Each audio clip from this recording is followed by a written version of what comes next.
Benvenuti a Storie dalla soffitta, il canale dove i fumetti del passato tornano a vivere tra curiosità, aneddoti e grandi avventure. Oggi vi porto nel selvaggio West per conoscere un eroe unico, nato dal genio italiano e rimasto nel cuore di chi ha avuto la fortuna di leggerne le gesta. Alan Mistero, il maestro del travestimento. Preparatevi a scoprire una storia che, sebbene breve, ha lasciato un segno indelebile nel mondo del fumetto. Alan Mistero, con i suoi capelli rossi e il suo fascino da avventuriero, è più di un semplice pistolero.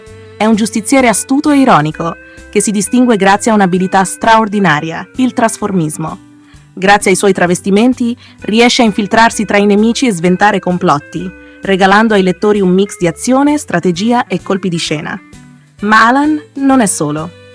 Ad accompagnarlo nelle sue avventure troviamo il Conte, un nobile decaduto elegante e astuto, e Polpetta, una figura comica e bonaria che con la sua insaziabile golosità strappa sempre un sorriso. Insieme formano un trio che bilancia perfettamente tensione, dramma e leggerezza. Ma chi ha dato vita a questo personaggio straordinario? Dietro Alan Mistero c'è la mano esperta del trio SGS, composto da Giovanni Sinchetto, Dario Guzzon e Pietro Sartoris.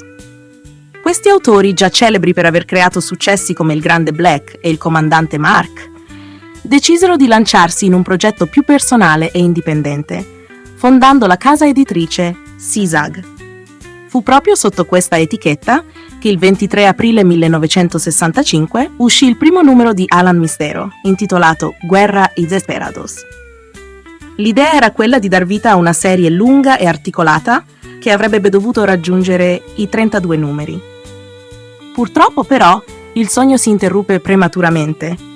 Le difficoltà economiche della SISAG costrinsero la pubblicazione a fermarsi al numero 23, intitolato Una taglia su Alan, uscito il 24 settembre lo stesso anno. Questo episodio lasciò incompiuta una delle storie, un dettaglio che per anni tormentò i lettori affezionati.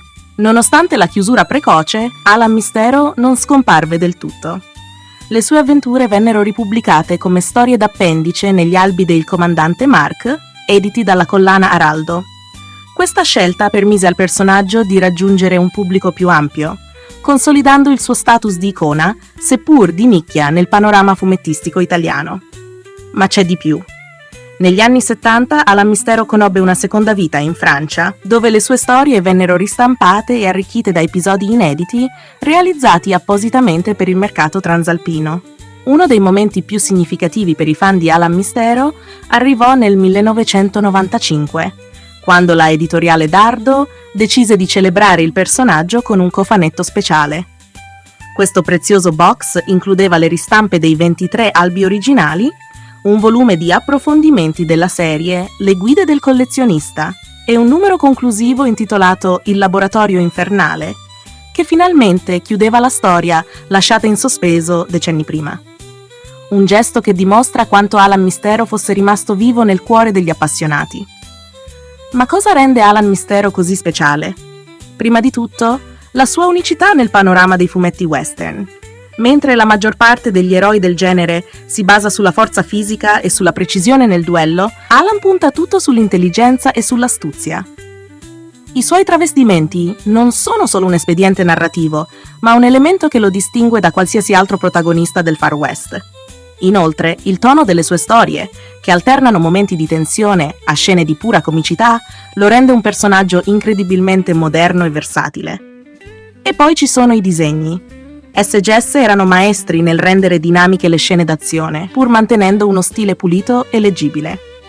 Le ambientazioni, dai saloon polverosi alle praterie sconfinate, sono rese con grande cura, trasportando il lettore direttamente nel cuore del selvaggio West. La caratterizzazione dei personaggi secondari, inoltre, è un altro punto di forza. Sia i compagni di Alan che i suoi nemici sono vivi e credibili, ognuno con tratti distintivi che li rendono memorabili. Personalmente, trovo che Alan Mistero sia un personaggio che merita di essere riscoperto. È vero, le sue avventure possono sembrare semplici rispetto agli standard moderni, ma è proprio in questa semplicità che risiede il suo fascino. Leggere Alan Mistero è come fare un tuffo in un'epoca in cui il fumetto era sinonimo di avventura pura, capace di farci sognare mondi lontani e vivere emozioni forti. E poi, diciamocelo, Chi non vorrebbe avere l'abilità di trasformarsi in chiunque, proprio come fa lui? Se non avete mai letto Alan Mistero, vi consiglio di cercare qualche albo, magari tra i mercatini dell'usato o nelle ristampe. E se siete già fan, raccontatemi nei commenti qual è la vostra avventura preferita del nostro pistolero travestito. Prima di salutarci però, ricordatevi di iscrivervi al canale e di attivare la campanella per non perdervi nessuna delle nostre puntate. Qui su Storie dalla soffitta ci dedichiamo a riportare alla luce tesori dimenticati del fumetto, con tanta passione e voglia di condividere. Alla prossima, amici! E ricordate, dietro ogni grande storia c'è sempre una soffitta pronta a custodirla.